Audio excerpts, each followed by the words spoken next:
This is Dave from videoeffectsuniverse.com, and today's tutorial is in 3D Studio Max 9. I'm going to be showing you how to make a basic landscape. Okay, so first off, what we want to do is click on plane, drag that out into the viewport, so we've got a nice big plane here. Make sure that you've got 25 width and length segments. Okay, right, now what you want to do is go up to your modify panel. Okay, click on the modifier here and click on displace. Okay, make sure that the image bitmap is set to none and the map is set to smoke or noise. Okay, either one, it makes no difference, but I'm going to go for, let's have a look, I'm going to go for noise for this one. Okay, right, now what you want to do is raise up the strength slightly. Okay, if I just zoom in, you'll notice that it's slightly changing here. Okay, now if I just get to a good perspective of this, you really can't see it too well at the moment, but there are actually some small bumps in this. Raise it as much as you want, and as you can see, the higher you raise it, the more rocky it gets. See, so you end up with quite a big mountain peak terrain sort of thing. Now, obviously, it's looking quite out of place sort of thing, so you can add more segments to it if you wish. If I render that, you'll see what we come back with now. See, quite rocky. So you can have a mountain range, or you can just lower this down and have like an uneven surface, like grass. Okay, so we'll just keep it about that for the moment. Quite bumpy there, so now what we want to do is try and add some textures to it. Okay, so what we do is press M to bring up our materials, click on an empty sphere here.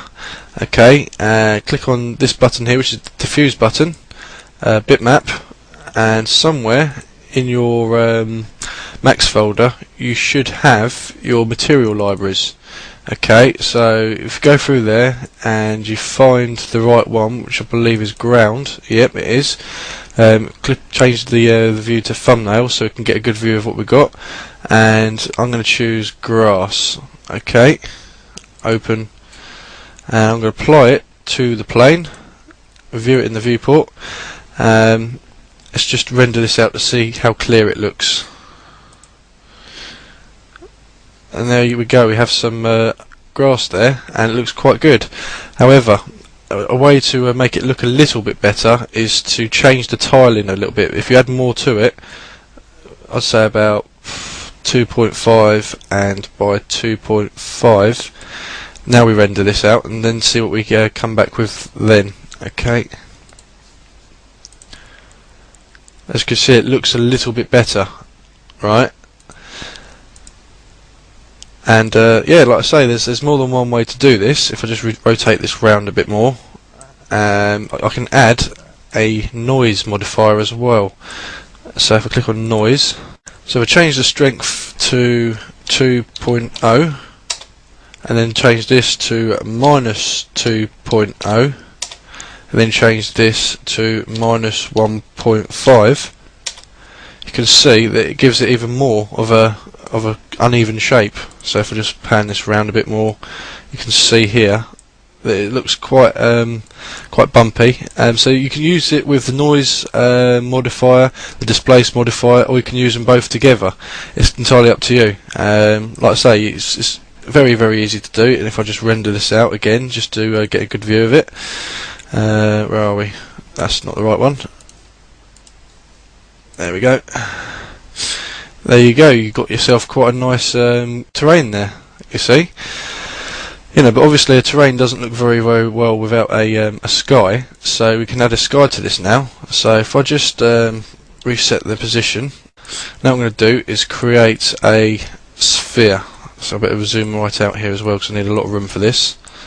Okay, sphere. Right, let's move that into place. So it's over there. Okay, now we can do the hemisphere button, which basically cuts off a lot of the sphere, so you basically got a half sphere. Okay, let's move that down slightly so it goes just below the terrain. Go up to our modifier list here, and then we want to find a normal modifier. Okay, now this basically makes it viewable on the inside of the sphere, you see. Okay, now we go up to modifiers again, and we apply a mpeg2video map to it as well, and we select spherical. Right, okay. Going back to our sphere, we can add a few more segments if you want. I'll just add 60. Okay, gives it a bit more of a rounded shape to it. Okay, right, now we go into our material library here, so we can either click on this or press M, select an empty slot here. Then what we do is click on this diffuse button here and choose a gradient. Okay, now the top one here, we're going to click it and we're going to choose a dark blue. Okay, so I'd say that one there. Okay, the middle one is another blue, but we're going to make this a little bit lighter, so that's looking good. And finally for the bottom one is going to be a light blue. Right, let's just get this right. That's it.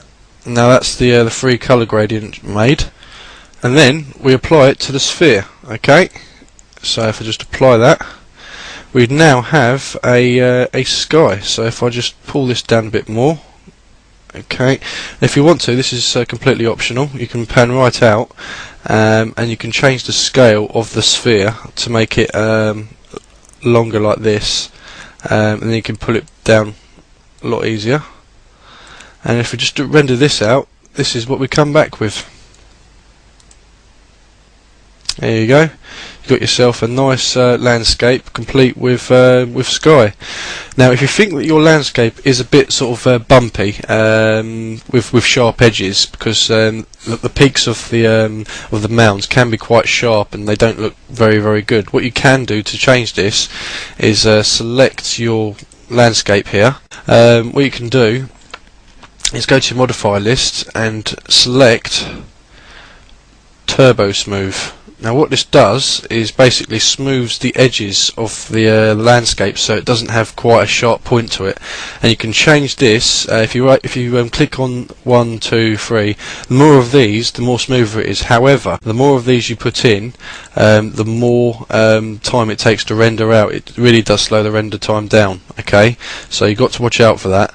Now if I just change the angle of this and zoom out in a big empty space, so what you can do to make more of a landscape is select your ground and click clone, copy, and then you can just drag this over to the left here, and there you go. And you can just keep doing this, clone, until your whole ground is covered with this, so you don't just have the one down there. So if I just try and zoom in to it over here, okay, and for the final little detail here, we're going to add a bit of fog. So go to your rendering, environment, okay, effects, add.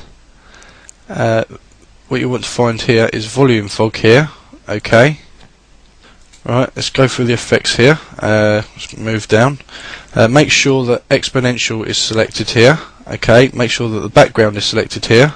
Okay, and you just really want to fiddle around with all these to your heart's content, but make sure that the density here is set between 5 and 10, so I'm going to go for 7. Okay, with that.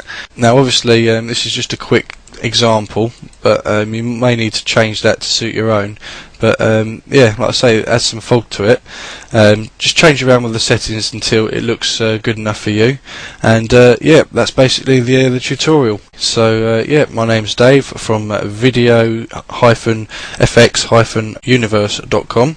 Please visit the site. New tutorials coming out all the time. Log on to the forum, and I will speak to you soon. Bye.